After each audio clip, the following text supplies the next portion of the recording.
Salut à tous et salut à tutti, salut à tout le monde. Hello, hello. Allez, on va essayer de passer encore une bonne journée. Hier, ça a cartonné encore sur les marchés parce que on a suivi les plans. Donc on va en parler de tout ça. Donc hier, qu'est-ce qui s'est passé sur le Nasdaq? Alors, bien sûr, quand je vous donne les plans, il est 7 heures du mat. Alors, 7 heures du mat, c'était exactement ici, voilà. Et donc, moi, l'idée, c'était d'acheter. Et du coup, j'ai acheté dans un premier temps.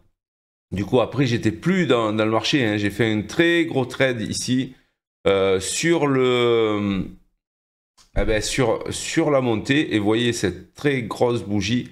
On aurait pu penser d'ailleurs que ça aille un peu plus haut pour aller chercher les derniers hauts. Bon, ça s'est arrêté sur les presque 600, même sur les 600, je dirais, sur les 21 600. Et donc, ensuite, on a fait une deuxième vague baissière, je dirais même une troisième vague baissière, pour aller rejoindre des niveaux importants. Voilà. Donc, les niveaux importants, je vous les montre, c'est cela. C'est cela, les niveaux importants. Donc, maintenant, pour moi, c'est l'heure de l'achat. Voilà. À certaines conditions. Mais par contre, ça serait un achat avec un très gros potentiel. Alors, pourquoi? Déjà, on va tracer quelques obliques. Voilà. Déjà, on a un peu de marge là. Alors, le plan que je vous donne tous les matins, c'est pour le matin. On est d'accord?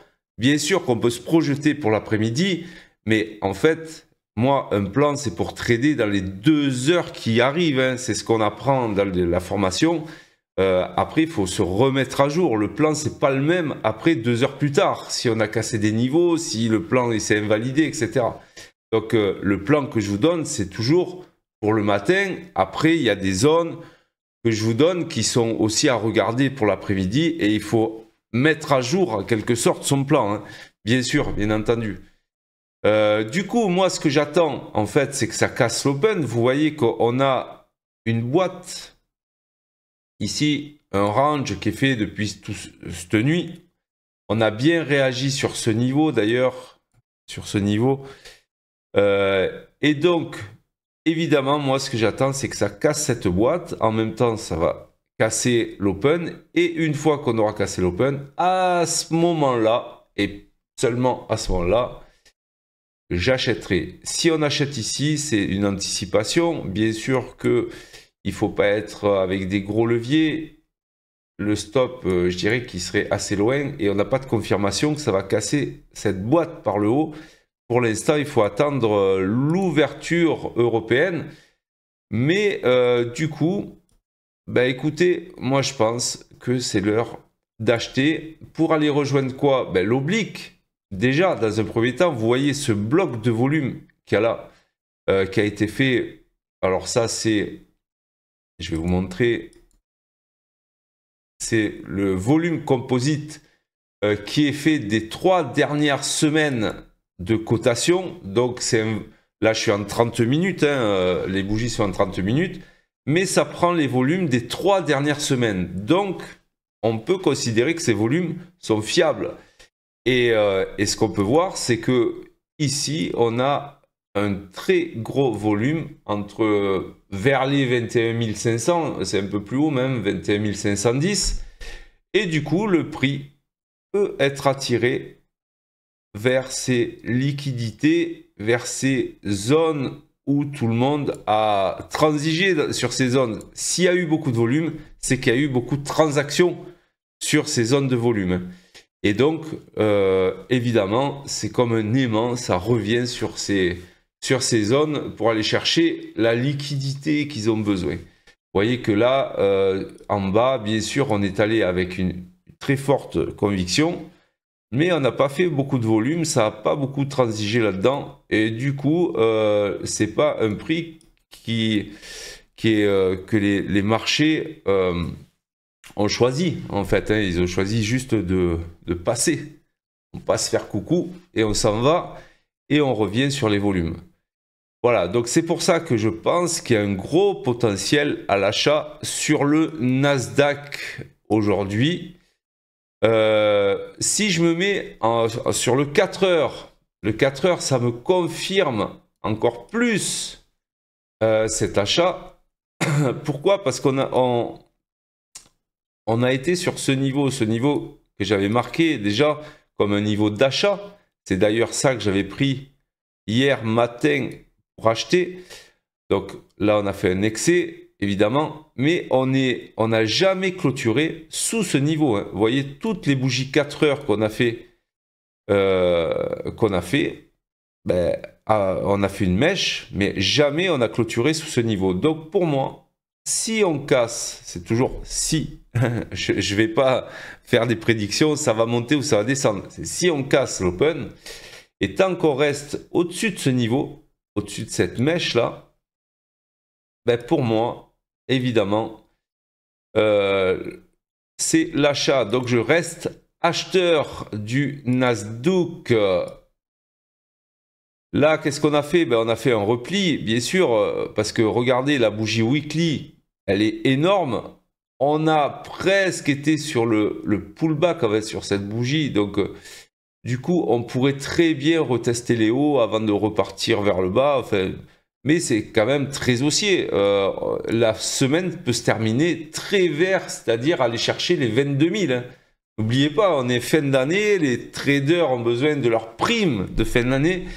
Et du coup, ils peuvent faire un rush haussier jusqu'aux 22 000. Et après, en janvier, on laisse faire le marché. Voilà. Donc, du coup, oui, ça peut être...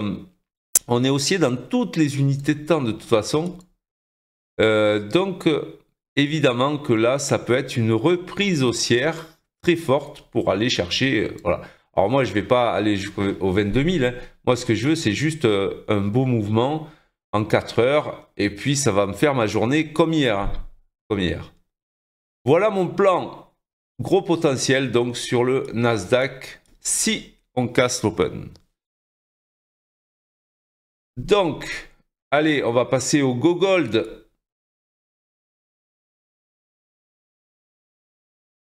Important de faire des bons plans et c'est ce qu'on apprend en fait dans la formation. On en est au 3e jour de formation.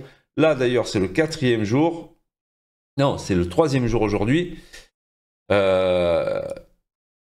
ont pris des Doliprane pour le mal de tête, mais ça va bien se passer parce que c'est des process en fait. On apprend comme une checklist on apprend à faire une analyse technique, on apprend à faire un plan de trading et après ça part sur des stratégies très précises de scalping ou de day trading. Et il n'y a pas place à l'interprétation. En fait, c'est très précis et du coup, vous avez juste à suivre votre checklist. Même les débutants peuvent réussir parce que on part vraiment de la base pour refaire le cerveau, même les confirmés en fait qui n'arrivent toujours pas à gagner. Ils se remodèlent en fait le cerveau pour avoir une ligne qu'ils n'avaient pas avant, une ligne vraiment qui les guide. Voilà, l'important c'est d'être guidé par un process bien précis. Et non seulement ça, mais je vous apprends à faire vos propres process, c'est-à-dire vous avez une méthode pour construire votre propre stratégie. Et c'est ça qui est important. Donc, le gold. Alors le gold, regardez, on est sur des niveaux d'achat. Regardez, là je suis en 30 minutes. Je vais me mettre sur le weekly. Regardez le weekly. Alors ça, bien sûr, c'était début de semaine. Je vous avais dit que ça, c'était une zone très acheteuse. On est sur une oblique et on est en train de casser cette oblique weekly. Et du coup, si on reste au-dessus, alors il y a quand même ce niveau-là qu'il faut tenir compte. Ce niveau ici. Voilà, ce niveau ici, c'est les 2750. Il faut les casser. Et si on arrive à casser ce niveau-là, on va aller chercher sûrement les plus hauts. les derniers plus hauts. Donc, bon, faut pas s'enflammer. On a quand même des niveaux. Voilà, celui-là, c'est celui-là qu'il va falloir aller chercher. On a cassé quand même cette oblique daily hier. Donc, évidemment, pour moi, c'est un super signal. Déjà, hier, je vous avais dit le titre de la vidéo YouTube. C'était le gold encore, mais oui, mais parce qu'il y avait cette oblique et donc ça a pété l'oblique et avec vraiment une bougie très impulsive et donc là, on va être sûrement dans une continuation haussière. Alors attention quand même, il peut y avoir un pullback sur cette oblique pour retester et après repartir. Donc je ne sais pas combien de temps ça va mettre. Là, je suis en daily, on peut avoir une bougie rouge aujourd'hui et que ça reparte jeudi ou vendredi. Hein. Attention sur les unités de temps. Donc, du coup, oui, c'est très haussier, mais on a fait quand même une belle impulsion. Peut-être que le gold, vous voyez, il réagit beaucoup, c'est-à-dire il fait des corrections très profondes. Donc, laissons faire la correction avant d'acheter. Là, c'est pas le moment, à mon avis, d'acheter, c'est trop haut. Et vaut mieux avoir une belle correction et acheter sur des niveaux. Voilà, c'est ce que je pense. Donc, je laisse mon tour sur le gold là ce coup-ci. Les mouvements, ils ont été faits. On a pris des beaux trades quand c'était le moment de les prendre, c'est-à-dire après les gros replis. Maintenant, là, on n'est pas sur un gros repli, donc je passe mon tour. On va passer au pétrole. Au pétrole, tac. Et le pétrole, là, lui, il a bien évolué aussi. Voilà, donc si je me mets en weekly par exemple, je vous avais dit qu'on était en range. Je dois le dire ou pas, les gars? Donc, quand on est en range et quand on est en bas de range, on achète, même si ça vous paraît très baissier. Oui, c'est très baissier, mais on est en range. Alors, c'est pas baissier si on est en range. Donc là, il fallait acheter tant qu'on était sur ces niveaux. Donc, ça a bien évolué. On a encore de la marge sur le haut de range hein, qui est vers les 71, 72. Donc, du coup, en daily, regardez, on a une oblique qui se profile. Ici, si on prend la grande oblique hein, de tout en haut, alors, je crois que les mèches dépassent. Voilà, on a une oblique qui vient à peu près à 69, 60. Donc, on a un peu de marge pour aller à cette oblique. Et sur cette oblique, il va falloir la surveiller. Parce que si ça casse, un peu comme le gold d'hier, ça risque d'aller bien plus haut. Voilà. Voilà ce que je peux dire. On a de la marge. Hein. On a de la marge. En plus, on a cassé des beaux niveaux. Du coup, on peut se libérer. Alors, il y a un tout petit niveau là, ici. Je vais le tracer à 69,17. Mais je pense que là, on est sûrement parti pour aller chercher les plus hauts à 70,20, le haut de range daily. Donc, en résumé, alors c'est comme le gold, moi je trouve qu'on est un peu haut et que s'il avait fallu acheter, c'était plutôt là. Mais bon, là c'est minuit. Hein. Là c'est minuit, donc c'est dans la session asiatique que c'est monté. Donc prendre le train en route, c'est possible, mais il faut faire attention d'un repli et après de repartir. Donc moi je suis plus fan d'attendre un repli et après de repartir. Donc après c'est vous qui voyez, mais c'est vrai qu'il y a un gros potentiel sur le pétrole. Donc je vais me concentrer plus sur le Nasdaq aujourd'hui parce que le potentiel, je pense, il est sur le Nasdaq. Voilà, et il va falloir péter cette open. Et là, on a 430, on a 100 points à faire au moins ce matin. Et si les Américains veulent gagner de l'argent cet après-midi, eh ben, ça va aller bien plus haut, vers les 600, voire vers les 700. On ne sait jamais. Voilà, j'ai terminé mon analyse. Moi, pour tout vous dire, je suis déjà en position sur le... J'ai un petit trade pour l'instant, hein. Je suis déjà en position sur Volumetrica Profit Trade.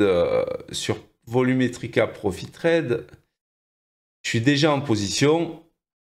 J'ai des petits stops. Je sais que ça peut revenir, je sais que je peux me faire stopper, mais je le reprendrai quand ça va casser, si je me fais stopper dès maintenant. Voilà. Ok?